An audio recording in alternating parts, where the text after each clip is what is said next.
Okay, so my opponent brought up complex animals and did not state anything else. He just said I said something about complex animals. What I said about complex animals is they all react differently. How guinea pigs are killed by penicillin, and how we all react differently to things.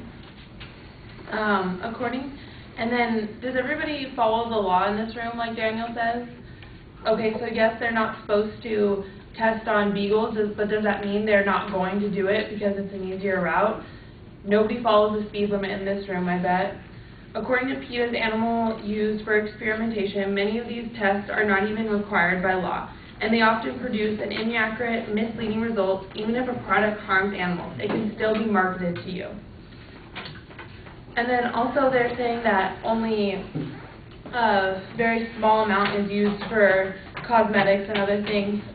According to AboutMyPlanet.com animal testing, 94% of animal testing is done to determine the safety of cosmetics and household products, leaving 6% for medical research.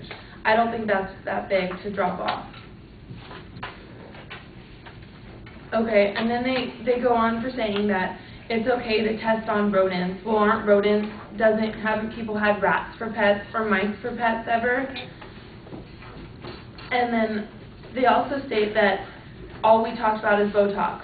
Well, this is some other things that they do testing on animals for. They tested Splenda, which is just sugar that people really do not need anymore this day.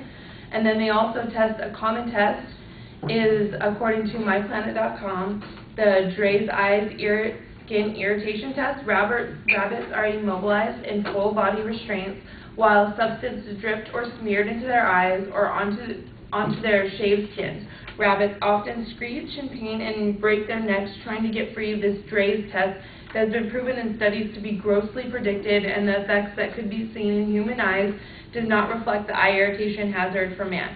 So this is tested for those eye irritants. When they say it's eye irritants, it's been tested on rabbits.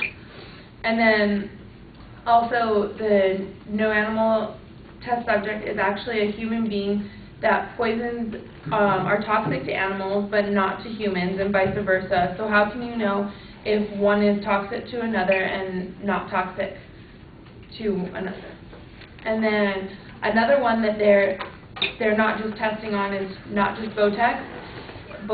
They're doing whole body, short-term toxicity, skin penetration, skin irritants, eye irritation, skin sensitivity, phototoxicity, photosensation, mutagenic, carcinogenics, reproductive toxicity, and finished product testings are all common tests performed on animals, and those can be all tested through in vitro.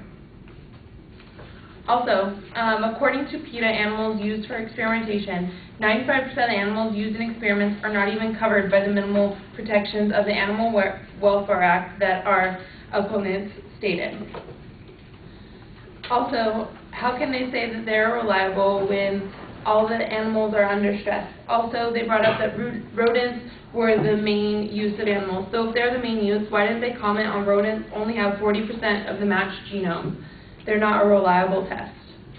Tonight, our propositions were the U.S. should prohibit the use of animal testing. Our subclaims were animal testing is immoral.